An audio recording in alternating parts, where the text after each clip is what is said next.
I think Sukhmani Sahib is an interesting Bani in comparison to the other texts. Sukhmani Sahib focuses primarily on the Sargun Swarup of Akal Purakh. Yeah.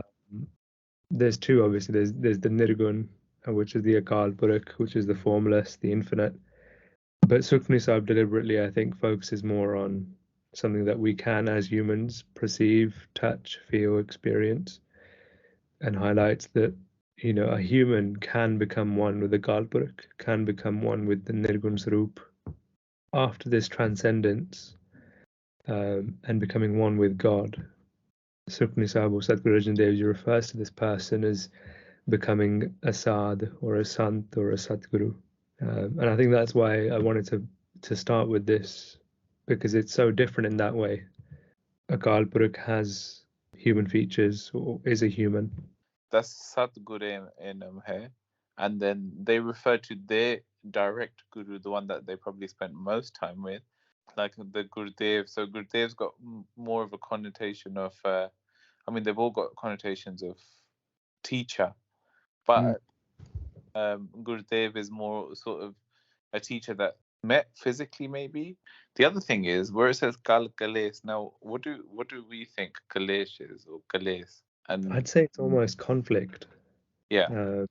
This whole Gurbani, and I've heard it being referenced to something that brings peace to you. And we reflected on the fact that by just merely reading it, it isn't, it's a case of actually implementing it within your day-to-day. Let's touch upon how you would go about implementing this on a day-to-day basis. Like, how would you take this piece of Gurbani, or take any Gurbani, whatever Shabad, Duk, whatever it is, and how would you implement that on a daily basis? If we look at the first line of the first Ashtapadi, Simro, Simr, Simr, Sukh Pabo, I have obtained peace and cleansed my body of sin.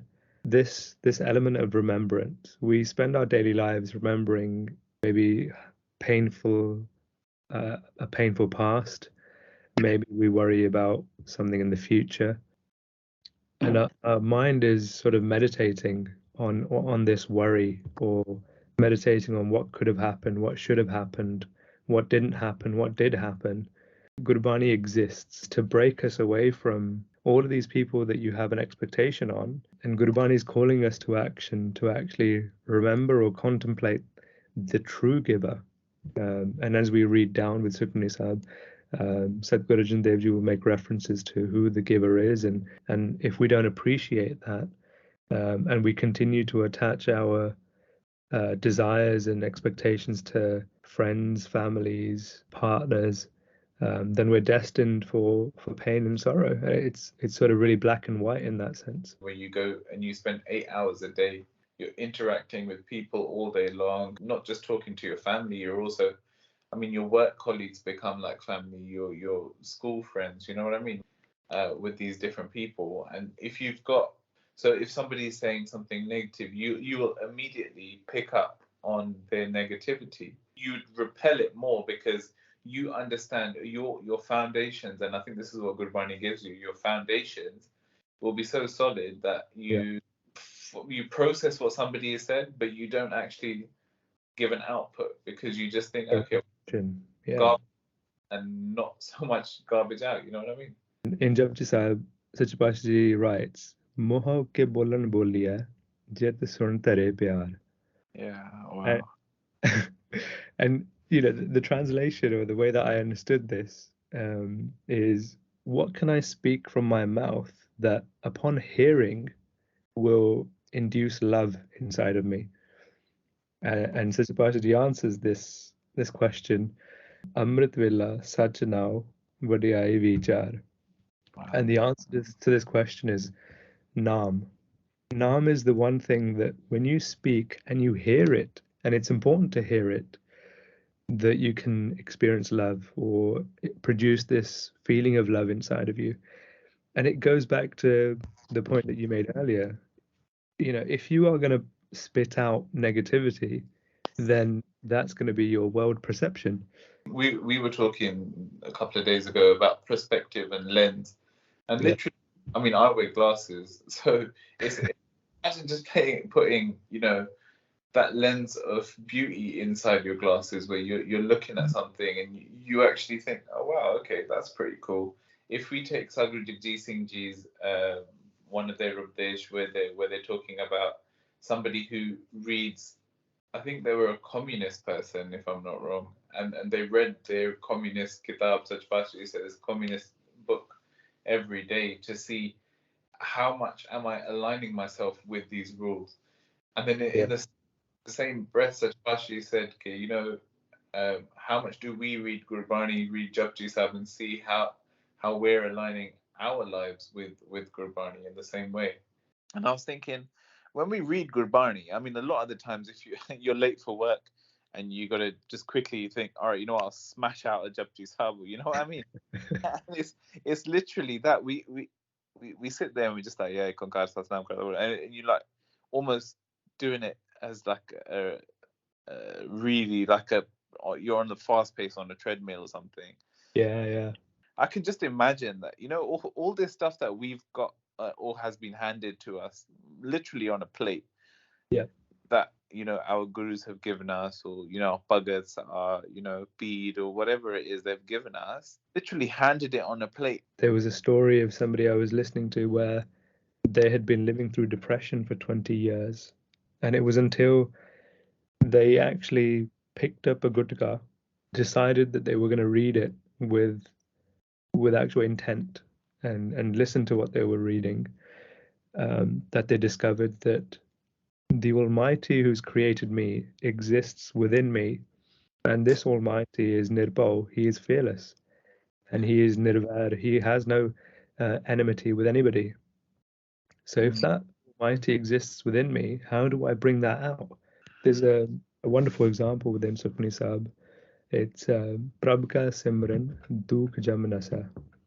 And the translation of this is that by contemplating God, the pain of death is eliminated. It makes you wonder, what is Simran? How can remembering something or someone cause my pain of death to be removed? If you absorb yourself in positivity, if you absorb yourself in something that's enriching spiritually, or enriching in the sense that it's not causing you jealousy, it's not causing you to think negatively about a certain situation or someone, then it's enriching you. It's elevating your perspective. It's bringing you peace and happiness and contentment within life. The world is filled with so many expectations, so many desires, broken dreams, broken relationships, sadness, resentment, and fear. I had this conversation with Nina where, maybe when you're doing Nam Simran, or maybe when you're just sitting, chilling, or meditating, or doing whatever you're doing, you decorate that room within yourself. You paint it with the colors that you like. You put the most fancy things in there in your mind, of course, not that. So that wherever you go, you're carrying your happy place with you, essentially. And I think it's key to understand, or I think maybe just take 5 or 10 minutes out and try and understand the situation. I think in the same way, Sadhguru Pratap Singh Ji says to understand a Gurbani Tuk, or have a grasp of it of some sorts, read it 100 times and do Ardas as a measure. Do we think about our problems that much in the same way? Do we think them 100 times through every scenario? I've been drawing flowcharts all day long, process diagrams, and I'm bored of them. But it actually got me to think in a different way about other things that I'm dealing with, how I'm, trying to, I don't know, anything that I'm doing in life. Do we sit there and draw process diagrams? Of course we don't. Well, I don't anyway. But if you did, and any problems that you had, maybe it might be a way to sort of not just look at it with a different lens. I'm sitting in a room right now, but if I go outside my house, I can see it as a house. If I go further up and maybe take NASA's one of their spacecrafts where it's got a camera on, you can see your house from a further distance. is you kind of zoom out until your problem gets smaller, but then you also kind of see a way around it. I mean, that's in IT. In life, it might not be that. It might be the fact that, you know, you have multiple conversations, and even if the conversations are not working, maybe the language used isn't right. These relationships in the house, at work, everywhere you go, are temporary. You have to still deal with them. You still have to, you know, go to attend weddings. You still got to attend, you know, functions and whatnot. But it doesn't mean you entwine your life around them. Almost be like that, which has got blinkers on. I'm not sure if blinkers is the right word, but it's almost like, you know, on a horse they put these like blockers, barriers on the side of their eyes, so they're only very, like, they've got tunnel vision essentially. Such Bashi, rather than seeing the peripheral, which is everything else, or that they're talking, that person saying that, or you know what I mean. Our inspiration and our role model is always going to be Sadhguruji. The way that they carry themselves, the way that they interact in the world. Imagine you had access to Sadhguruji's metaphorical glasses. Imagine you wore those glasses. What would you see? Sadhguruji is the embodiment of Gurbani. You know, the philosophy of oneness, the philosophy that nobody is separate, the philosophy that everyone is one, right?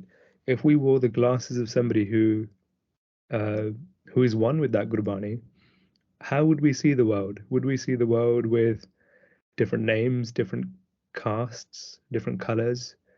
Or would we see, what would we see? Another golden thread, which I find really interesting, just now that came to my mind.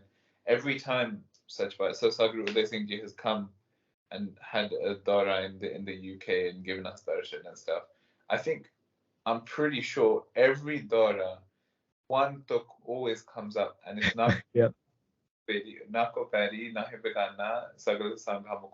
like literally, I think every dara that tuk has come up, and it's so key. I think it's come up because it is so key, it is so pivotal. When we look at the things, the positive things in other people, instead of fixating on their negative traits, can we start the process almost of seeing the world through a different lens?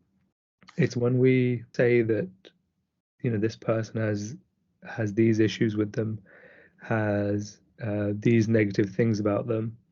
I think we're almost speaking from a place of ego, a place of judgment, and again, you know, taking Gurbani's perspective, nobody has the right to do that, because who are you judging? Who are you saying is lesser than you when the person who created you also created them? The second line from Bisarge Sabdat Parai is na ko bari na hi begana. You know, hypocrisy is a huge thing in life. And if we are going down this path of trying to contemplate Gurbani and trying to walk on the path of Sadhguru Nanak Dev Ji, then I think we have to be aware of our own hypocrisies.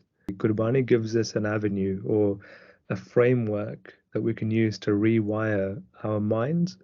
And now, you know, if we look at some of the most successful athletes in the world, if we take Cristiano Ronaldo, for example, I read somewhere online that he spends 5 days a week training pre-game season, and then during game season he spends 3 days a week training. Yeah. And the reason why I bring that up, because if we're talking about practically how do we not react to these external factors that, you know, frankly aren't in our control. I recently watched a rendition of Mahabharat, and in it they show the Panch Pandav and Duryodhan, and they're surrounding this tree with their bows and arrows, and the Arjun's guru asks his brothers first, you know, what can you see on the tree? And one of the brothers, I think it might have been Beam, says, I can see branches, I can see a mango, I can see the parrot looking at the mango, this delicious mango. And the guru says, put your weapon down, useless.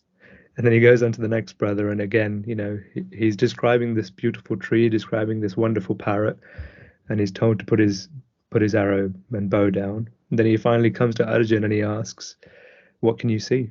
And Arjun says, "I can see the eye of the parrot." And, Oh, the Guru says, "Are you sure? Can you not see anything like what your brothers have described?" And Arjun says, "No, I can only see the eye of the parrot." And being pleased by, his Sikh, his student, the Guru says, "Fire your arrow." And I think the importance of that story in our day-to-day life is, don't forget why you're here. Don't forget your focus. There's loads of distractions in life which will, or tempting distractions in life, but don't forget the person that has created you. We can only appreciate that kind of thinking when again you appreciate who's doing this, and maybe there's a level of trust in the person that's doing this. And I think that comes with a bit of understanding that I was created by somebody. I have a master. If I call myself a Sikh, it's appreciating the fact that I'm a student. And if I'm a student can't exist without a teacher. So if I'm a student, if I'm a Sikh, I need to trust my teacher. I need to have faith in my teacher, and being content with losing everything and being appreciative of when I have everything is kudos to my teacher. It's not because I've done anything to deserve it. He's given me recognition. This relationship of a Sikh and a guru is so beautiful that even if my guru is giving me this recognition, then Sadhguru Nanak Dev Ji says, "Ape de vadiyaiya, ape hi karam karayda." That you still put it back to your teacher that I get it, you're recognizing me, you're giving me this praise, but you're the one who's made me capable of this. It's not my glory that I have an empire. yeah, But if you made me beg for charity, then what would I lose? I've not lost anything because, as you say, I didn't come here with anything. I won't go here with any, I won't take anything away from here. It's all been given to me by this huge charity that you own. And we'll see this theme in Sukhmani Sahib as well, actually, when we go a bit deeper. That nothing belongs to us. These friends, these relationships, the wealth that we have, the clothes that we wear, the food that we eat, nothing belongs to us. It's all been given to us. And Bhagat Namdev Ji writes very beautifully, "Jo Raj de ta kavan badai, Jo peek mangavah ta kya kat jai." There's 7 billion people on this planet who all have some kind of worry in their life. And maybe we can lessen that burden on our Sadhguru by, instead of taking a worry to them, taking an appreciative thought, taking something that we're grateful for to them and saying, "Thank you for giving me this. I don't have anything to be sad about or angry about. You've given me so much." second line you've got up on the screen at the moment is Ginka ek jis ji basave taki mehman gani na aave. So that thinking about God, that sort of praising God and spending your time praising God. I mean, there's probably countless Gurbani Tuks that talk about the praise of God. Yeah. And I think if we spend our time doing that rather than worrying about small things, whether I mean, you know what? There's two ways of thinking about that. Some people are living check to check, and I mean, I'm lucky enough where we're okay. But some people are going through hardships and they can't see, okay, what is praising God going to give to me, or what Yeah. is it going to do for me if I if I spend an hour sitting down. It just came up on YouTube, and it was one of those ones where this guy is saying really loud and positively saying, Yeah. I am beautiful, I am rich, I am, and all these affirmations, sort of like positive energy, and he's saying it with such a upbeat tone.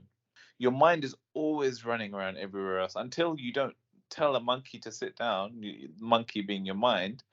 It won't sit. But when you sit and then you experience life after sitting, it's two complete different worlds. So if you just wake up and go into your routine, I feel if you just go into your routine every day without spending that time with grounding yourself, essentially doing your Naam Simran or whatever it is, reading some Gurbani, or just spending that little time out, I think you become attuned to the world's way of thinking. Whereas if you spend even a little amount of time, I think your mind slowly starts to open to a different way of thinking.